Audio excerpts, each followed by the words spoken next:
Donald Trump just can't shut up. He just can't. The verbal diarrhea is so detrimental to the safety of the world, to the safety of Americans. It's incredible.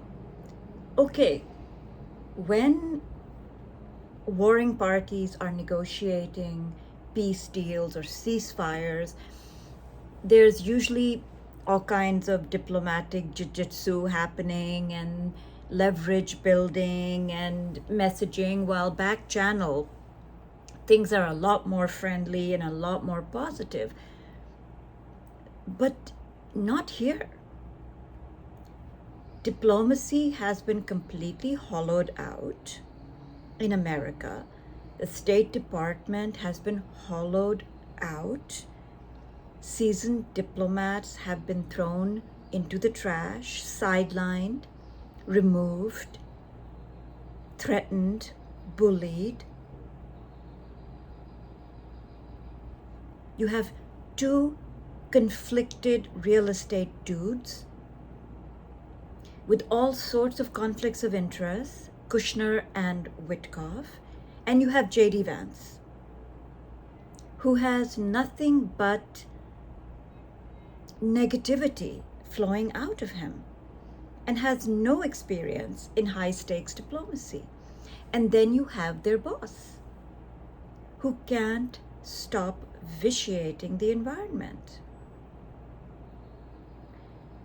So what has happened today, or started happening late last night?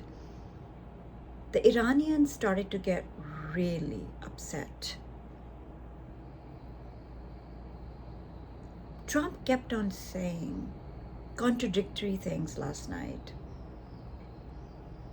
and kept on showing himself as the big man in control. So the blockade was on. Iran had agreed to give up its nuclear dust, as he calls it, no more enrichment, never nuclear weapons. The whole diatribe was about Iran surrendering, that Iran was going to surrender to Trump. Also, Israel was going to surrender to Trump. The words he used was, I prohibit the bombing of Lebanon. Well, Iran said, no. If you don't remove the blockade, we will continue the blockade. And Netanyahu, as per usual, killed civilians within 2 minutes of a ceasefire being announced, and today is continuing the killing of civilians, including paramedics. Iran today has made it very clear that they don't get bullied and that Trump himself doesn't know if he's coming or going, and that is vitiating the environment. The deputy foreign minister is in Antalya in Turkey, where a big conference is happening. Listen to what he is saying yourself. And I don't think this is posturing. I think this is signaling to the world, stop the verbal diarrhea. Why? Because the hardliners in Iran are not happy with what happened yesterday. They are not happy with the foreign minister saying the strait was open. They're not happy with giving Trump any leverage, which Trump is busy losing himself through his verbal diarrhea. But the hardliners are taking control. Last night, Mr. Ghalibaf posted that Trump is lying and has made 7 lies. Everything that Trump has said has been a lie. Iran will not give up its enrichment. The strait is not open. Transit fees will be charged. No Israeli-American interests will go through the strait. On and on and on. He went through 7 things that Trump said and said those were lies. He didn't say they were untruths or incorrect or he called them lies. Here is the Deputy Foreign Minister in translation. Trying to sabotage the path of the diplomatic efforts through this diplomatic circus that they are adopting. They thought that the force and the pressure and the escalation is part of the solution. No, these cannot be for the benefit of anyone. Diplomacy must prevail. One by one, please, one by one. President Trump said that if there is no agreement on Wednesday, there will be a return to the military action.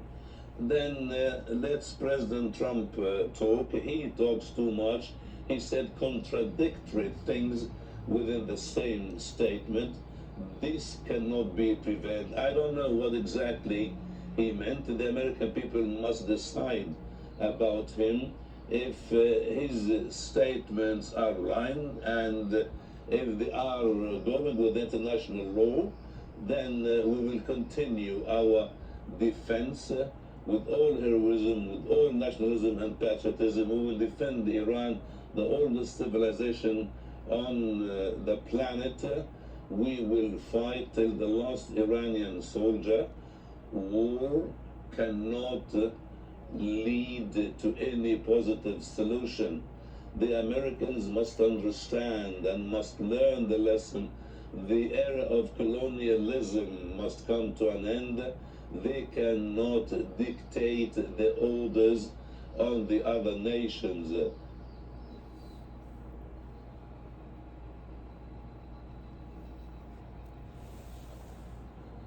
There you have it. Refusal to behave diplomatically and in a dignified manner, which is say very little, is causing the foreign minister, the foreign ministry to get weakened in Iran. Those who are negotiating peace are getting weakened because the hardliners are saying, what are you achieving? What are you doing giving up our leverage? The Strait of Hormuz and its status is the biggest leverage Iran has.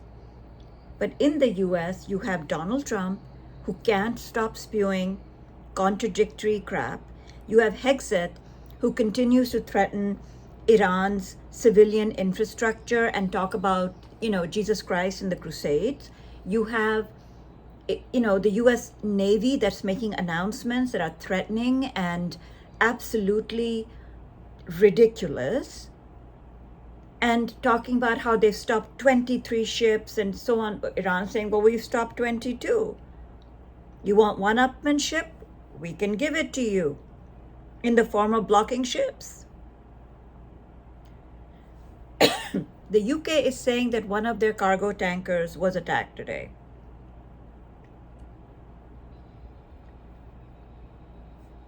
Okay. We also have to worry very much about false flags. We really do. I mean, there is one country that is deeply unhappy with any kind of prospect of a ceasefire. We know that. But Iran is super pissed. While Arakshi is saying the strait is open, the response should have been, okay, let's see how this goes. For 10 days, we will remove the blockade. Or we are considering removing the blockade. Or say nothing. No. Trump had to bring down the hammer to be the big boy, be the big bully in the hallway, which weakened what Arakshi was trying to do, which is take one step down the de-escalation ladder. What Pakistan has been trying to do. What Netanyahu is trying to do is remove the ladder altogether. What Trump is trying to do is anybody's guess. Because I don't think there is a plan. I think there is serious verbal diarrhea. And his DNA as a bully, that's all there is. There is no other plan. While the world economy teeters, while people's safety teeters, France is saying that one of their soldiers was killed today as part of UNIFIL, the peacekeeping forces in Lebanon. There is supposed to be a ceasefire in southern Lebanon. And Macron is blaming Hezbollah. Why? Does he have evidence? 3 Indonesian UN peacekeepers were killed by Israel. Israeli tanks tried to bulldoze UNIFIL as they were patrolling. And yet, Mr. Macron has come out and said he knows who killed his soldier. Really? Who is the occupying force in southern Lebanon right now? Who has the most technologically advanced weaponry?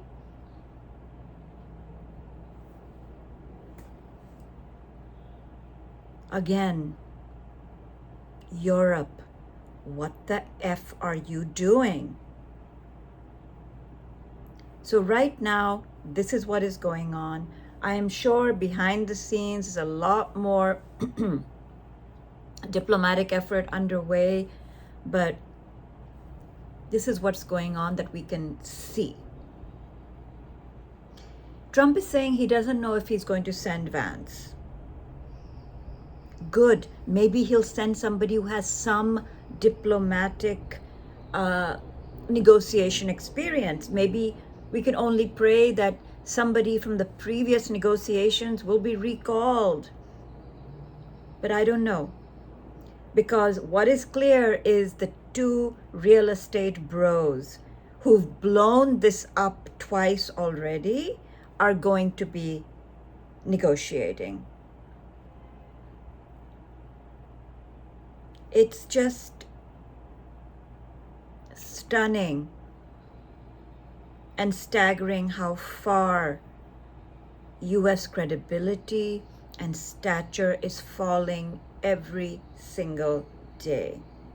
And like I've been saying, beyond Pedro Sanchez, there is no credible leader in Europe. You know, Keir Starmer is mired in all sorts of scandal. Meloni is losing her grip. Merz can't get over his hatred of Muslims and his subservience to Israel. Macron, God only knows what he's up to. Again, cannot make head or tail of where he stands. Literally, one cannot make head or tail of where the Europeans are. Germany is the most powerful country in Europe. But Merz sounds like he is a cabinet member of Netanyahu's government. He literally sounds like that. Here we are. It's early hours. Let us see. There are rumors that Field Marshal Asim Munir is headed to Washington and may actually be in the Oval Office today, but those are all rumors. If that should happen, I think that is a good sign. But right now, what has happened is that the negotiators for Iran have been put in a very awkward situation because of Donald Trump's verbal diarrhea.